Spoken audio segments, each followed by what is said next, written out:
de Apocalipsis 17. Se diluye completamente la verdad cuando se mezcla con la mentira. Entonces la verdad de Dios, ¿verdad?, es inalineable. La verdad de Dios tiene una consistencia que no se puede mezclar con nadie. Por eso la Biblia es la verdad. Y solamente en la Biblia podemos encontrar nosotros las respuestas verdaderas a lo que nosotros estamos buscando en la vida. En Mateo 24, versículos del 1 al 3, dice así: cuando Jesús salió del templo y se iba, se acercaron sus discípulos para mostrarle los edificios del templo. Respondiendo él, les dijo: ¿veis todo esto? De cierto les digo que no quedará aquí piedra sobre piedra que no sea derribada.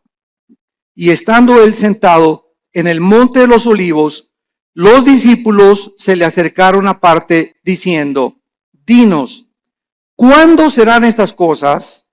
¿Qué señal habrá de tu venida y del fin del mundo? Respondiendo él les dijo: mirad que nadie los engañe.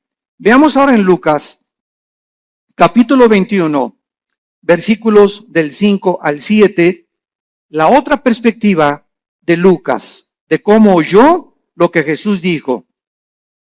Lucas 21, del 5 al 7.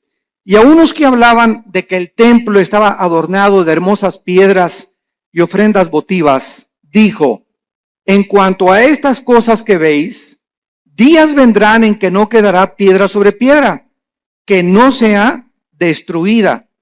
Y le preguntaron diciendo: maestro, ¿cuándo será esto? ¿Y qué señal habrá cuando estas cosas estén para suceder? Lo primero que ahorita cualquier estudiante de la Biblia acaba de captar es que son preguntas diferentes. Y vamos a ver que hay 4 preguntas, hay otras en Marcos, pero unas están relacionadas con la destrucción del templo. Esto es muy importante. Vamos a comenzar ya a explicar esto. 2 preguntas están relacionadas con la destrucción del templo y 2 preguntas están relacionadas con las señales antes de que Cristo regrese. Entonces, el Señor Jesucristo estaba en el templo el día antes de su muerte, todo el día, y antes de su arresto. Y los líderes religiosos de Israel en este momento no dejaron un solo minuto en atacarlo, en lanzarle preguntas capciosas. Y aquí ya estaba completamente determinado que los líderes de Israel rechazaron completamente al Mesías. Y al finalizar este día, algo quedó muy claro: Israel rechazaba a Jesucristo como el Mesías. Y después de abandonar el templo, entonces él anuncia lo que acabamos de leer. Ven este templo tan hermoso que adoran todos y estos edificios tan hermosos, yo les digo que van a desaparecer y van a ser destruidos. Ahora, esta catástrofe de la destrucción que Cristo estaba profetizando, ¿cuándo se llevó a cabo? Esta respuesta fue 70 años después de Cristo, cuando Vespasiano, el emperador romano, envía a Tito, su hijo, general romano, y sitian Jerusalén y no dejan piedra sobre piedra. Esta consecuencia de la destrucción del templo era por el orgullo de los judíos, que estaban completamente ensoberbecidos por la belleza arquitectónica de ello y por haber rechazado al autor de la salvación y no la construcción externa que ellos comenzaron a adorar. Veamos entonces estas 4 preguntas, porque los discípulos quedaron desconcertados cuando Cristo dijo: el templo será destruido. ¿Cuándo será la destrucción del templo? Pregunta número 1. Esta la hace Mateo, la hace Marcos y la hace Lucas. La segunda pregunta: ¿cuál será la señal de la destrucción del templo? O sea, primero, ¿cómo será la destrucción del templo o cuándo? Y segundo, ¿hay alguna señal para que sepamos que el templo va a ser destruido? Estas preguntas están relacionadas con el templo, como lo vimos anteriormente. Y la tercera y la cuarta es: ¿cuál será la señal de tu regreso? Esta pregunta la hace Mateo y la hace Marcos. Dinos una señal de cuándo vienes, Jesús. Y la cuarta pregunta: danos una señal de que estamos en los últimos días. de que nos encontramos nosotros ahora en esta generación. Y estas preguntas, como dijimos ya, están divididas en los dos grupos. Las primeras dos relacionadas con la destrucción del templo que tuvieron lugar después de la primera venida de Jesucristo hace 2000 años. Entonces, las primeras preguntas son relacionadas después de que Cristo murió y las otras dos se van a cumplir antes de que Jesucristo regrese. Pero noten ustedes en Mateo 24, antes de que Cristo diga cualquier señal, esto es asombroso, la advertencia que les hace. Antes de contestar las preguntas proféticas, hace una advertencia a Jesucristo. Mateo 24, versículos 4 y 5. Respondiendo Jesús les dijo, miren que nadie los engañe. O sea, él no responde ninguna de las 4 preguntas todavía. Lo primero, antes, esto es importante, de responderles las preguntas, hace una advertencia. Miren que nadie los engañe. Porque vendrán muchos en mi nombre diciendo, yo soy el Cristo, y a muchos engañarán. Damas y caballeros, santos de Dios, muchos hemos relacionado esta respuesta de Cristo, pues con los falsos profetas que han surgido, ¿verdad? Como Jim Jones y David Koresh, y el Dalai Lama y el Maharashi, que fueron falsos profetas. Sin embargo, nos hemos equivocado en ubicar solamente a los falsos mesías y a los falsos cristos dentro del ámbito religioso. Y cuando nosotros conocemos la traducción de la palabra Cristo y Mesías, descubrimos que la palabra Cristo significa el ungido y el Mesías el señalado o escogido por Dios. Entonces, cuando Cristo dice, van a venir muchos en mi nombre engañando a la gente, vemos nosotros la historia principalmente en el siglo XX. Y hagamos un repaso de cuántos hombres en el siglo XX han tratado a través de la política y de la filosofía, dejemos a un lado la religión, a través de la política y la filosofía han tratado de traer el paraíso al mundo. Han tratado de volver a restablecer un sistema de gobierno o una ideología en la que esa es realmente la solución para los problemas del mundo. Tenemos a Carlos Marx, que quiso traer el paraíso o el éxito a través de la lucha de clases. De que si la proletariado vencía a la burguesía, entonces la sociedad iba a vivir igualitariamente, equitativamente. Y se iba a acabar la pobreza y se iban a solucionar los problemas. Porque el problema desde la perspectiva de él era traer el paraíso, traer una nación o un sistema o una ideología, que es la ideología marxista-leninista, para solucionar los problemas del mundo.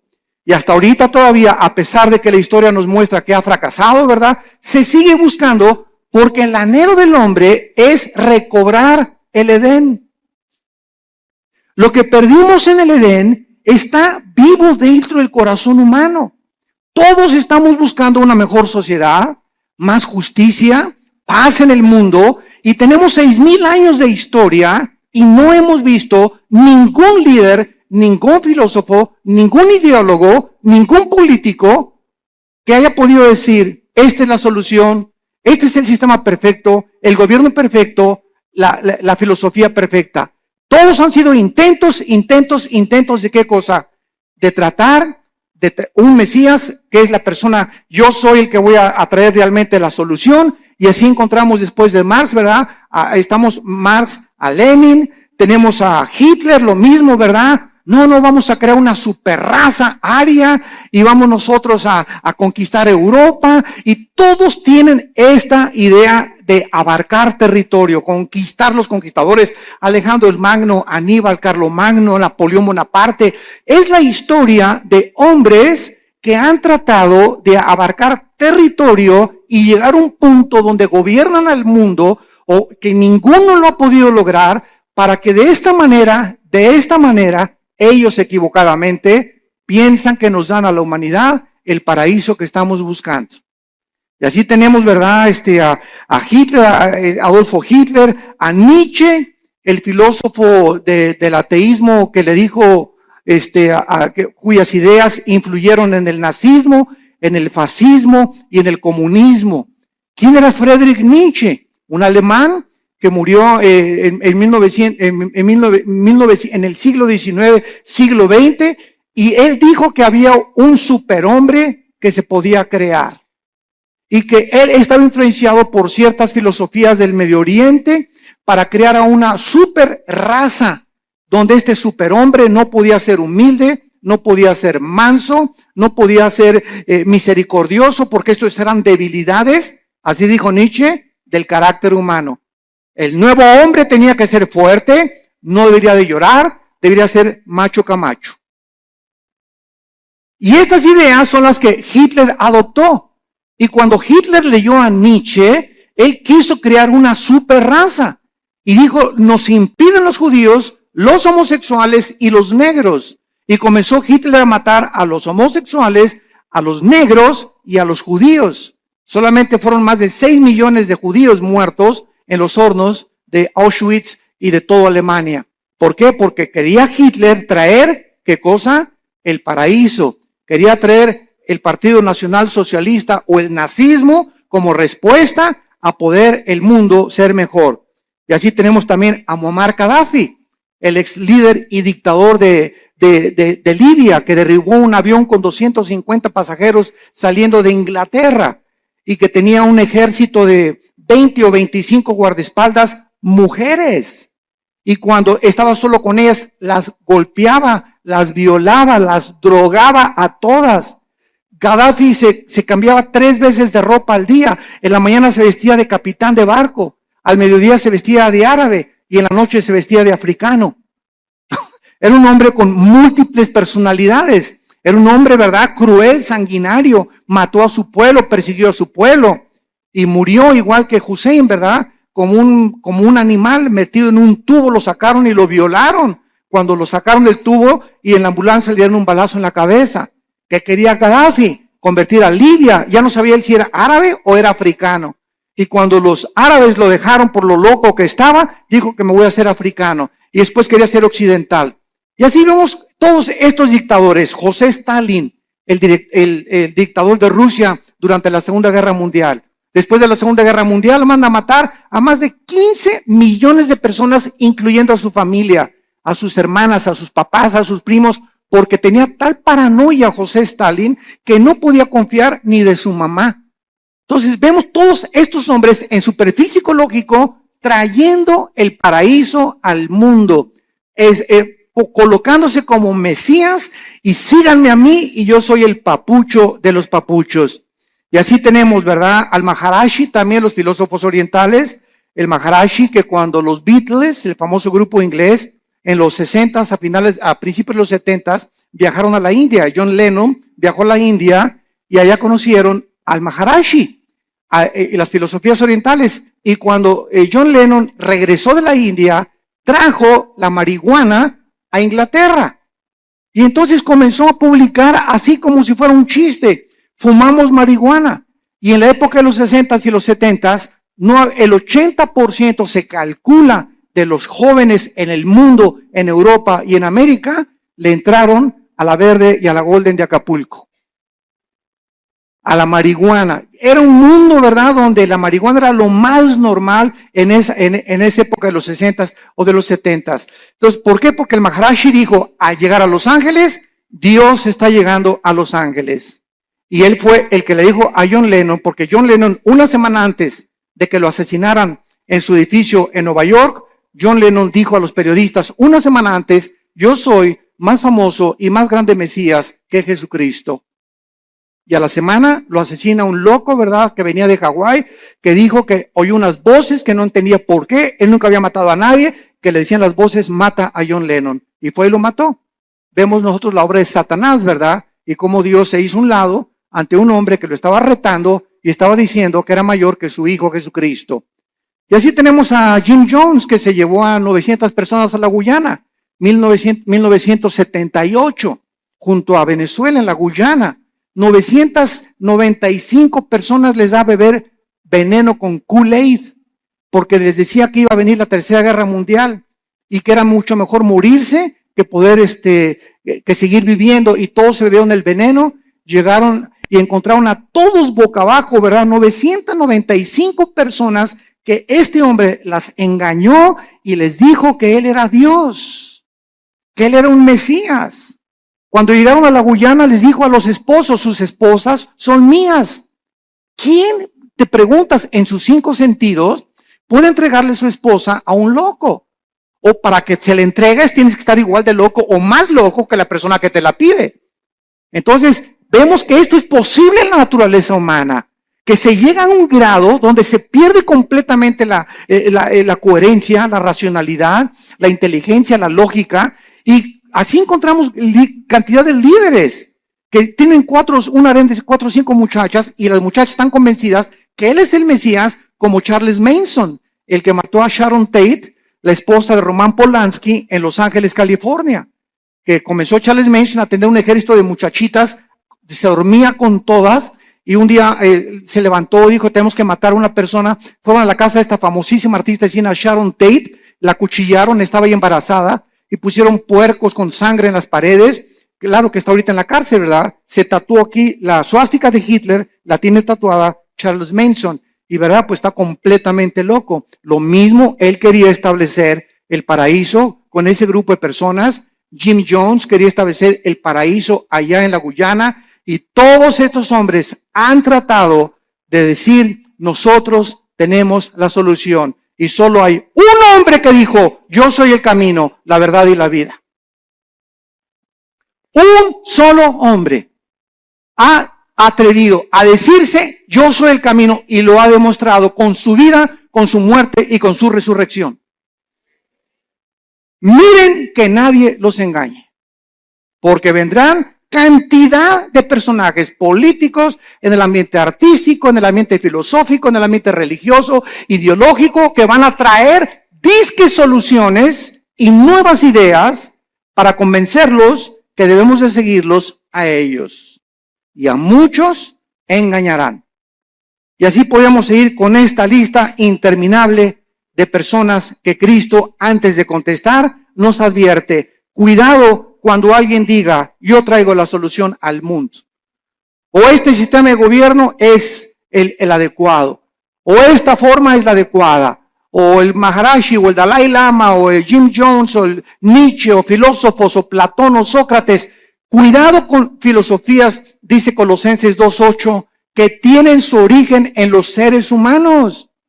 Todos nosotros somos seres humanos nacidos de papá y de mamá. Y todos nosotros no venimos del cielo como vino Jesucristo. Él es el único que el Padre envió al mundo. Él venía del Padre, regresó al Padre, y el Padre lo envió para mostrarnos que Él era el camino, la verdad y la vida. Y dichosos aquellos que han podido venir a la cruz y encontrar en el Hijo de Dios la respuesta a su problema, no solamente existencial, sino a su problema también de pecado y de la vida eterna. Yo recuerdo que todos estos personajes que les acabo de mencionar, los estudié antes de ser cristiano. Yo era un apasionado de la lectura. Me acuerdo de los 10, 11 años de edad. Dios lo pone en uno, ¿verdad? No me jacto de esto, pero siempre me gustó muchísimo leer desde la primaria. Y me encontraba, la directora me hablaba, ¿qué estás leyendo? Le decía, estoy leyendo las obras de Shakespeare, estoy leyendo Hamlet, estoy leyendo esto, Los tesoros de la juventud. Siempre me gustó mucho leer, y a los 12 o 13 años me apasionó todo lo que era la ideología y el marxismo y el leninismo y todas las filosofías orientales y los líderes religiosos y Mahoma y Buda, etcétera, etcétera. Y después de leer todo eso que leí, ¿verdad? Me encontraba a los 24, 25 años de edad completamente confundido, en un problema existencial tremendo. Me traté de quitar la vida más de 2 veces, ya no quería seguir viviendo, no encontraba la respuesta. Me di cuenta que este sistema era una hipocresía, que esta era una hipocresía, que las religiones eran una hipocresía, hasta que encontré a mi hermano Alejandro, que me dijo, Armando, quiero presentarte a un hombre. Le dije, ¿quién? Los he estudiado a todos. Y mi hijo se llama Jesús de Nazaret. Le dije, mira, de religión, inmediatamente lo ligué con la religión. No me hables de religión, le dije a mi hermano. Y mi hermano me contestó, Alejandro, que es pastor también, me dijo, no te vengo a presentar ninguna religión. Te vengo a presentar un hombre, el único en la historia que ha dicho que es la resurrección de la vida, y el único que puede entrar a tu vida porque está resucitado y su tumba está vacía y puede cambiar tu manera de vivir y darte una nueva orientación, un nuevo enfoque, una nueva perspectiva, verdaderamente para que descubras el propósito y la razón de tu vida. Y pues comencé a estudiar la Biblia. Y me acuerdo un día, ¿verdad? En 1974, caí de rodillas a las 5:30 de la mañana y le hablé a mi hermano Alejandro, y ven por mí, llévame con ese misionero que te habló de Cristo. Ya no puedo. Y me acuerdo que en 1974, a las 5:30 de la mañana, estaba en la oficina de este misionero bautista, norteamericano, caí de rodillas, él mostraba la Biblia, la paga del pecado y la muerte, la vida eterna es de Jesucristo, y cuando me comenzó a enseñar así la Biblia, sentí, ¿verdad?, como que saltaban las páginas, y al ver así la Biblia, como que las letras se salían, y sentí algo que nunca había sentido, y sentí una convicción de pecado, de lo sucio que estaba y de lo endemoniado que al Gadareno haber sido Pinocho junto con los que yo traía, que caí de rodillas llorando y le dije, Señor, perdóname, tú eres el Cristo y eres la razón por la cual yo nací y realmente tú tienes la respuesta a mi problema existencial. Te prometo que te sigo con todo mi corazón. Y en ese momento yo había llegado al final de mi búsqueda. Ya no tenía a nadie a quien buscar. Lo que realmente, el vacío que tenía yo, el vacío que han tenido todos esos líderes, el vacío que existe en la gente, es el vacío que solo Jesucristo puede llenar en tu vida y en tu vida y en tu vida. No hay nadie más, ni sigas buscando más, porque vas a seguir una búsqueda completamente vacía y completamente que no te va a satisfacer jamás. Cuando tú llegues a Jesucristo, has llegado al hombre que realmente tiene las respuestas a tu problema de dónde venimos, quiénes somos y a dónde nos dirigimos. Y es maravilloso, ¿verdad?, cuando estudiamos a Jesucristo, que venimos a estudiar una persona que nos da respuestas que trascienden completamente la lógica y la inteligencia humana. Y precisamente como él dijo, mis pensamientos no son vuestros pensamientos, ni mis caminos son vuestros caminos. Al venir a la Biblia, nos estrellamos, chocamos con la mente de Dios, porque no es nuestra mente. Y por eso el hombre natural, como dice 1 Corintios 2, no entiende las cosas de la Biblia. Y llegan por acá y, ay, ¿por qué tanta sangre? ¿Y por qué Dios mandó matar a los cananitas? Y aquí hay una contradicción. Y aquí hay esto. ¿Por qué? Porque en su mente, en su actitud, no están buscando la verdad. Están tratando de encontrar errores que existen en su limitación intelectual. Entonces, el problema no es el problema de Dios. El problema es el problema de nosotros, que somos como caracoles, como garbanzos, como renacuajos comparados con la inmensidad de la mente de Dios. Y que si vamos a comenzar a caminar con Dios, tenemos que caminar de rodillas detrás de Él, de rodillas. No se puede, dicen que la puerta del cielo es una puerta chaparrita, porque solamente entran los que se arrodillan. Pero si quieres entrar parado, te vas a estrellar. Porque es la soberbia intelectual del ser humano la que le impide poder encontrar la verdad. Y fue la razón por la cual los líderes de Israel rechazaron a Jesucristo. Este viene a cambiar nuestra religión. Este viene a amenazarnos. Es una amenaza. Tenemos que eliminarlo, porque si no, no podemos nosotros seguir estableciendo el paraíso a través de las religiones. Y las religiones, todas las religiones, conducen a la muerte. Porque el cristianismo no es una religión, es una relación personal, viva, dinámica, orgánica, con alguien que vive en este momento y que quiere entrar a tu vida.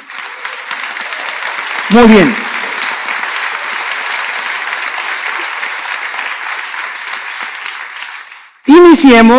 Iniciemos ahora las respuestas a las preguntas 1 y 2.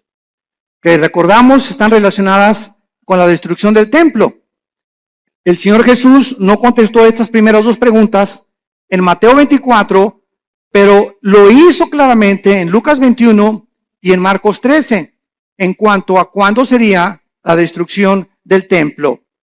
Y estos pasajes que vamos a leer ahorita son claramente distinguidos de los últimos días, o sea, en respuesta a cuándo se iba a destruir el templo, vuelvo a repetir, sucedió antes de que Él regresara y después de su muerte. Las otras dos preguntas tienen su respuesta hasta antes de que Él venga en su segunda venida. Las señales del fin del siglo y las señales del regreso del Hijo de Dios. Vamos a Lucas 21 y veamos otra vez la pregunta de los discípulos. Versículo del 12 al 19. Y vean ustedes la respuesta que da Jesús en Lucas. No la dio en Mateo, la dio en Lucas esta pregunta. Esta respuesta a esta pregunta. Lucas 21 del 12 al 19. Pero antes de todas estas cosas, os echarán mano y os perseguirán y os entregarán a las sinagogas y a las cárceles y seréis llevados ante reyes y ante gobernadores por causa de mi nombre. Y esto os será ocasión para dar testimonio. Proponer en vuestros corazones no pensar antes cómo habéis de responder en vuestra defensa, porque yo os daré palabra y sabiduría, la cual no podrán resistir ni contradecir todos los que se opongan. Mas seréis entregados aún por vuestros padres y hermanos y parientes y amigos, y matarán a algunos de vosotros. Y seréis aborrecidos por todos por causa de mi nombre, pero ni un cabello de vuestra cabeza perecerá. Con vuestra paciencia ganaréis vuestras almas. Muy bien, vemos nosotros que cuando no entendemos qué respuesta está dando Jesucristo, creemos que esto se aplica para nuestra época. Y esta respuesta de Cristo, ¿verdad? Estos versículos describen lo que sucedería antes de la destrucción del templo. O sea, entre la muerte de Cristo y la destrucción del templo pasaron 70 años, porque fue en el año 70 después de Cristo cuando el general Tito, los romanos, arrasaron Jerusalén. Entonces Cristo está describiendo ahorita lo que iba a suceder inmediatamente después de su muerte y antes de la destrucción del templo. Y les advierte claramente, escuchen esto, abran los oídos, esto es a los judíos, porque fue en Jerusalén y en Samaria donde el evangelio comenzó a propagarse, les advierte de la gran persecución que vendría contra ellos. Noten el versículo 12 de Lucas 21 la palabra sinagogas. Aquí por esta razón, esta palabra es una clave para descubrir que está hablándoles a los judíos, porque está diciéndoles, los entregarán sus propios hermanos. Los mismos judíos, vamos a verlo más tarde, en el libro de los Hechos, fueron los judíos los que comenzaron a perseguir a los seguidores de Jesucristo. Y veamos nosotros en Marcos 13, versículo 9, Marcos 13, 9. Pero mirad por vosotros mismos, porque os entregarán a los concilios y en las sinagogas os azotarán. Marcos también responde y les dice a los judíos, usando la palabra concilios, que era un concilio, las cortes de los judíos. Los lugares donde los judíos juzgaban a los judíos. Entonces, tanto Marcos como Lucas está diciéndonos, ¿verdad?, que antes de la destrucción del templo, ellos iban a ser perseguidos. Veamos rápidamente esto en el libro de los Hechos. El apóstol Pablo fue llevado ante Félix, el gobernador romano, para ser reinterrogado. Hechos 23 y Hechos 24. Y después Pablo apeló para ir al César. Hechos 25. Después de la destrucción del templo, los judíos continuaron siendo perseguidos, los judíos, por muchos siglos. Pero miles de judíos se convirtieron a Cristo durante los primeros siglos. Veamos rápidamente algunos ejemplos. Hechos 2:41. Así que los que recibieron su palabra, está hablando de los judíos, fueron bautizados y se añadieron aquel día como 3,000 judíos convertidos inmediatamente después de la resurrección. Capítulo 4, versículo 4 del libro de los Hechos. Pero muchos de los que habían oído la palabra creyeron, y el número de los varones era como 5,000. De 3,000 se agregaron 2,000 más conversiones de los judíos. Capítulo 6, versículo 7. Y crecía la palabra del Señor, y el número de los discípulos se multiplicaba grandemente en Jerusalén, y los sacerdotes, muchos también de ellos, obedecían a la fe. Capítulo 21, versículo 21 del mismo libro de los Hechos. Y dice así: cuando ellos lo oyeron, glorificaron a Dios y le dijeron: ya ves, hermano, cuántos millares de judíos hay que han creído, y todos son celosos por la ley. Pero al mismo tiempo que miles de judíos se convirtieron, fueron también los mismos judíos los que comenzaron a perseguirles a ellos. Y amados santos de Dios, sucede lo mismo dentro del cristianismo. Los ataques más grandes que tenemos en la iglesia cristiana son de muchos que se dicen nuestros hermanos en la fe. Qué triste, ¿verdad? Yo ya llega un momento, ¿verdad?, que ya ni me meto a ver todas las cosas que sacan en internet, que un hermano atacó a otro y que este cantante le dijeron esto y que por aquí, por allá, y dando un espectáculo al mundo horrible, ¿verdad? Porque esto no debe de ser. La ropa sucia se lava en casa, y la regla es entre nosotros: ¿tienes algo contra ese cantante? ¿Tienes algo contra ese pastor? No lo ventanees. ¿Por qué? Porque damos mal testimonio al mundo. Ve con ese hermano o mándale un correo a ese hermano y dile: yo no estoy de acuerdo con esto y con esto por usted. Dígame si a lo mejor yo estoy equivocado. Porque muchas veces nos erigimos como jueces y como dueños absolutos de la verdad. No, y lo que tú declaraste, ¿verdad? Dice: ok, pues demuéstramelo con la Biblia. Y si me lo demuestras con la Biblia, lo acepto humildemente. Porque no hay un solo hombre más que Jesucristo. No ha existido nadie que sea perfecto, ni que tenga todo el horizonte de la verdad en posesión de él. Jeremías conocía algo de la verdad, Isaías otra cosa, Habacuc otra cosa, Zacarías otra cosa, Malaquías otra cosa, Lucas vio las cosas diferentes, pero todos teníamos o tenemos, ¿verdad?, la misma consistencia de la verdad y las mismas verdades esenciales, pero vistas de otras maneras. Hay hermanos nuestros que dicen, ¿verdad?, tú vas a su iglesia que necesitas hablar en lengua, si no, no tienes al Espíritu Santo. Así están viendo ellos algunos versículos que así les han enseñado. Y ellos no se han puesto a ver la verdad. Ves a otra iglesia de otra denominación y te dicen, pues, que el bautismo es a los niños y que de chiquito los puedes bautizar por aspersión. Así ellos ven el bautismo. Otros no, ¿verdad? No, tienes que someterte debajo del agua para realmente ser bautizado conforme a la Biblia. Otras iglesias creen que los cristianos pueden tener demonios. Otros dicen que un cristiano no puede tener demonios. Todas estas cosas no son esenciales. No, o sea, el día que estemos en el cielo, me voy a encontrar un hermano que me dijo que yo que tenía que hablar en lenguas y va a estar conmigo en el cielo. Me voy a encontrar a los hermanos que creían que tenía demonios y a los que no creían que tenía demonios. Me voy a encontrar en el cielo a los que dijeron que el bautismo del Espíritu Santo es una experiencia subsecuente a la conversión, que después de que te conviertes necesitas el bautismo del Espíritu Santo. Aunque yo no creo eso, ¿verdad? Hay muchos que lo creen, pero me los voy a encontrar en el cielo. ¿Por qué? Porque eso no es lo que nos va a salvar. Lo que nos salva es la sangre de Jesucristo.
La salvación por la gracia de Dios, y que sin ninguna obra de la ley recibimos nosotros el perdón de pecados.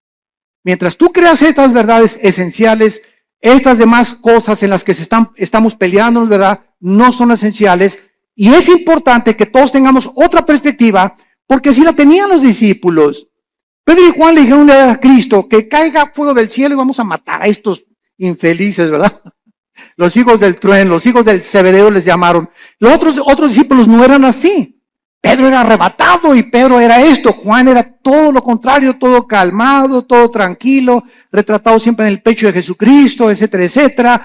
Tomás el Dídimo era agnóstico, ¿verdad? Y todo lo dudaba, pero ninguna de estas cosas les impidió que pudieran concentrarse, puestos los ojos en lo que es más importante, en Jesús, el autor y el consumador de nuestra fe.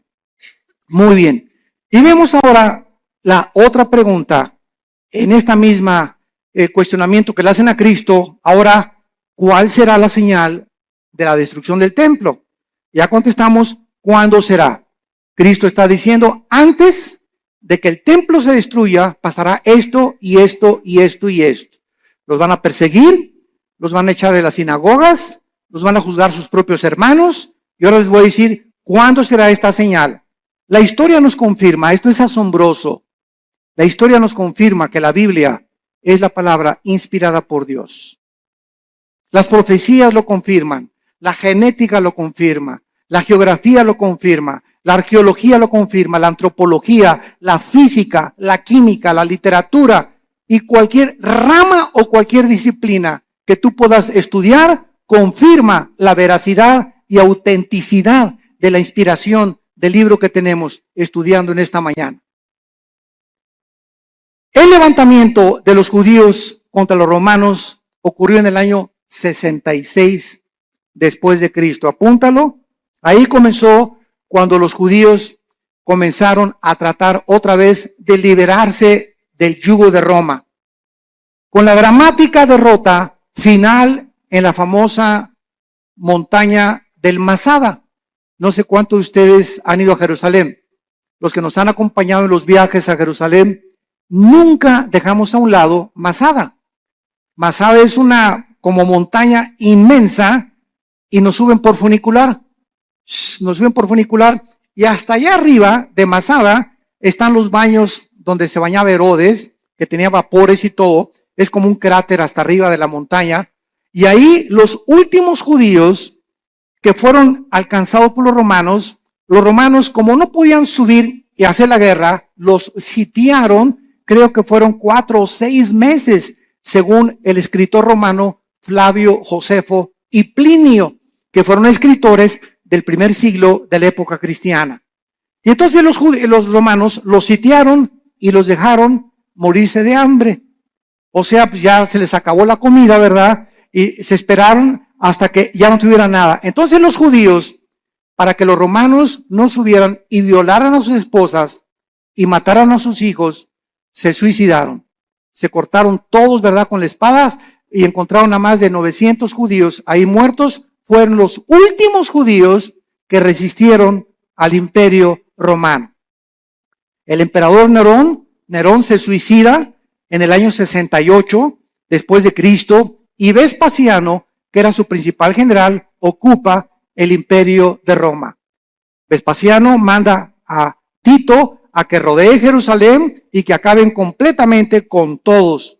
Y no hubo ningún cristiano, escuchen esto, ningún cristiano mesiánico. O sea, de aquel tiempo, como ya vimos, había casi más de 5,000 convertidos. Ninguno de estos fue muerto en el sitio contra Jerusalén porque creyeron en las palabras de Jesucristo. Les salvaron de la masacre haber obedecido a Jesucristo. Ahora veamos también nosotros, ¿verdad?, que el término en Lucas 21:24, vayamos a Lucas 21:24, hay una profecía que hasta este momento se está cumpliendo.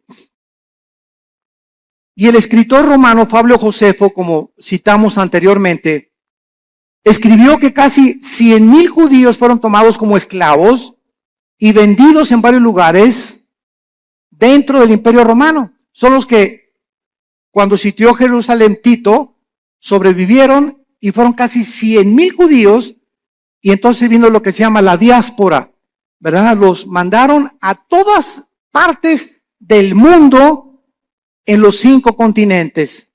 Y vean la profecía de Cristo, Lucas 21:24. Y caerán a filo de espada. ¿Cuándo se cumplió? En el año 70 después de Cristo. Y serán llevados cautivos a todas las naciones. Se cumplió después del año 70 hasta 1948 que se independizó Israel. Y andas ahí buscando a Nostradamus. ¿Qué dice Nostradamus? Jesús, María y José y el burrito que los acompaña. Cada cosa que Jesucristo profetizó, la historia lo confirma.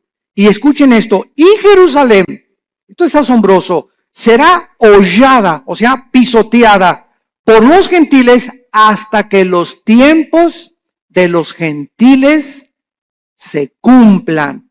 El tiempo de los gentiles, esto es muy importante para los estudiantes de la Biblia. El tiempo de los gentiles designa un periodo en el cual los imperios no judíos, los imperios mundiales, tendrían el poder o el control de la nación de Israel, y comenzó el tiempo de los gentiles en el año 586 antes de Cristo, cuando el rey Nabucodonosor invade Jerusalén y se lleva al exilio a miles de judíos. Desde el año 586 hasta 1948, para ser exactos, el 14 de mayo, la nación de Israel, después de casi 2000 años de haber sido dispersada por todos los continentes para que se cumplieran las palabras de Jesucristo, ante los ojos expectantes del mundo, se reúne Israel y el 14 de mayo se declara la libre nación soberana independiente de Israel. Ninguna otra nación en el estudio de la sociología, en el estudio de la historia, en el estudio de la antropología del ser humano, en ninguna otra nación, ni tribu, ni lengua en la historia del mundo sucedió lo que sucedió con la nación de Israel. Ahora entendemos nosotros los estudiantes de la Biblia cuando nos preguntan, ¿y por qué Israel?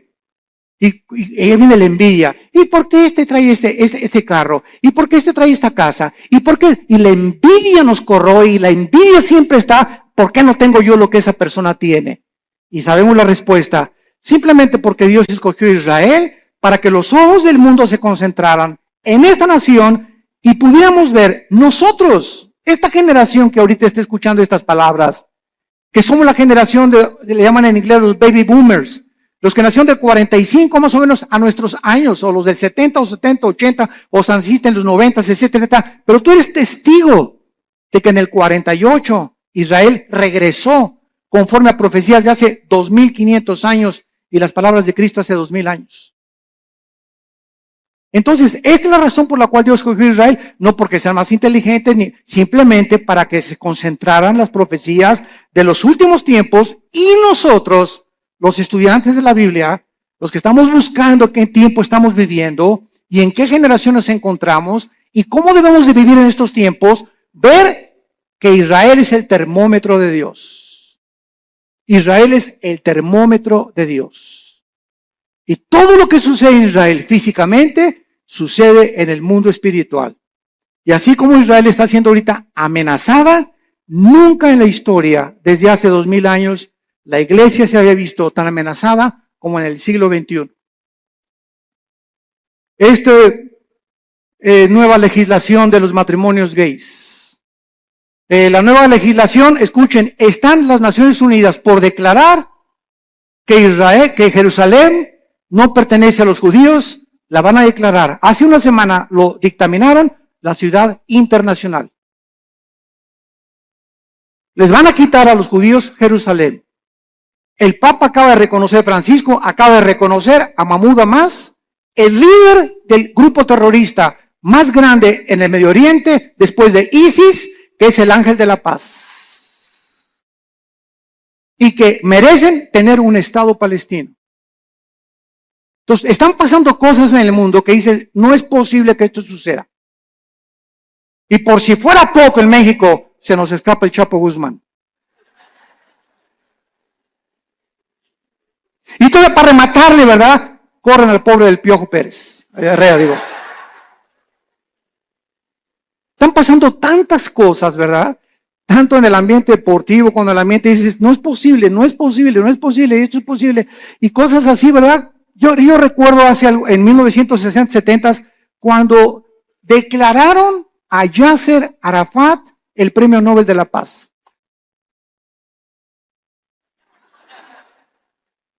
¿Cómo es posible que al más grande líder terrorista, que en 1972 mató a más de 15 atletas judíos en Berlín, en las Olimpiadas en Múnich, en Berlín, en Alemania, ¿cómo es posible que lo hayan declarado el Premio Nobel de la Paz?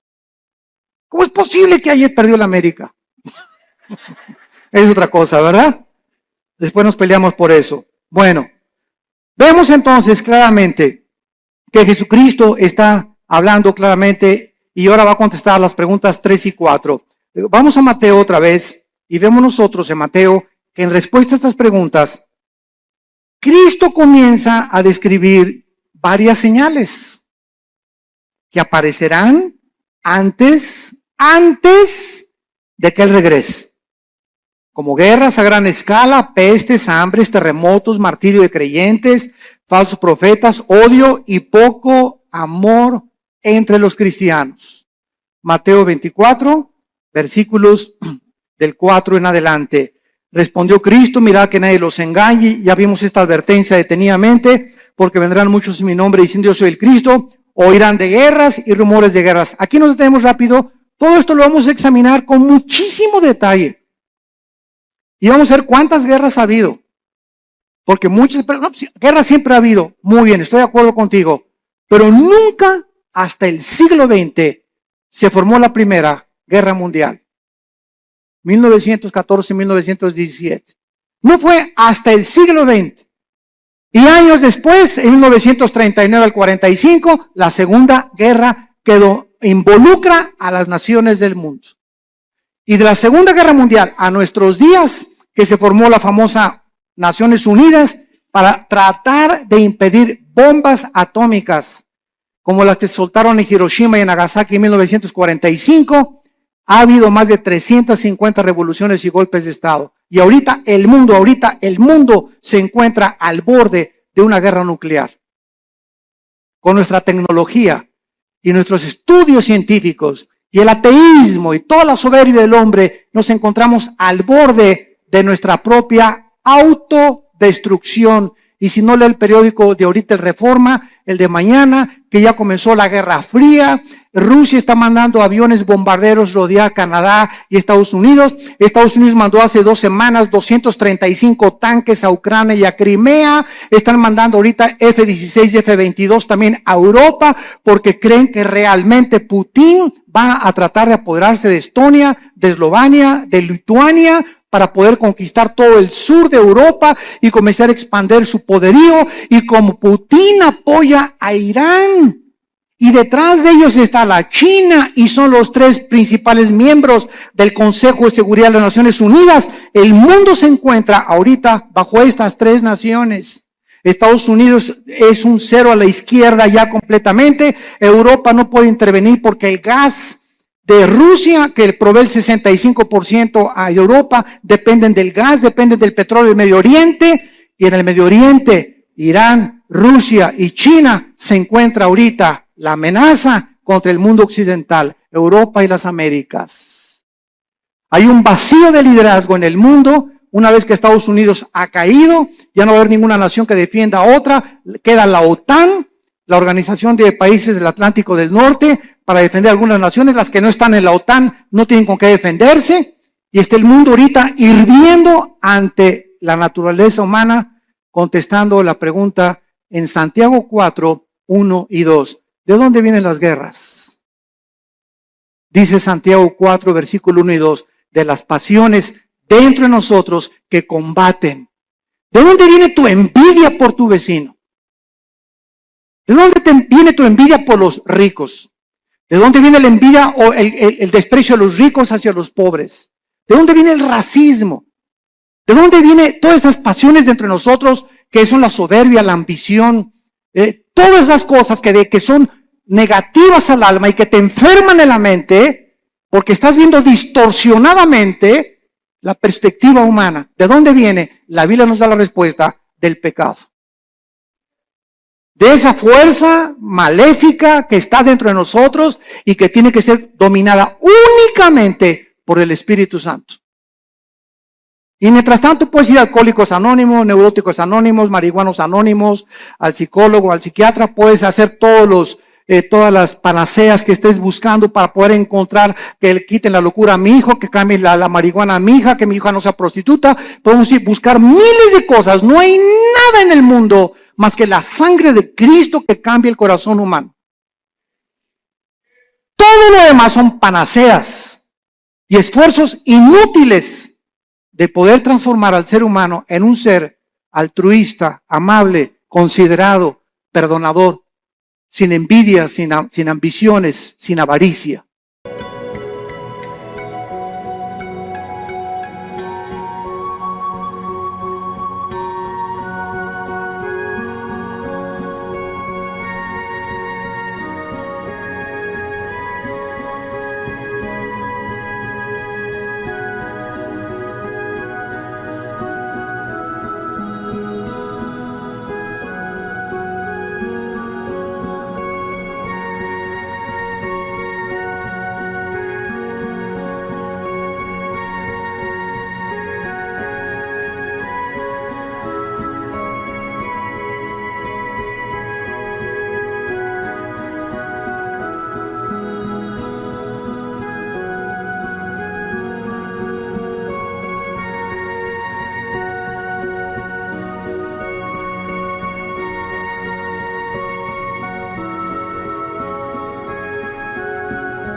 Bao đêm đợi chờ mưa rơi, lòng trời vơi như giữa biển khơi, cánh chim bé nhỏ tung bay, người đầu hay ta không oán trời.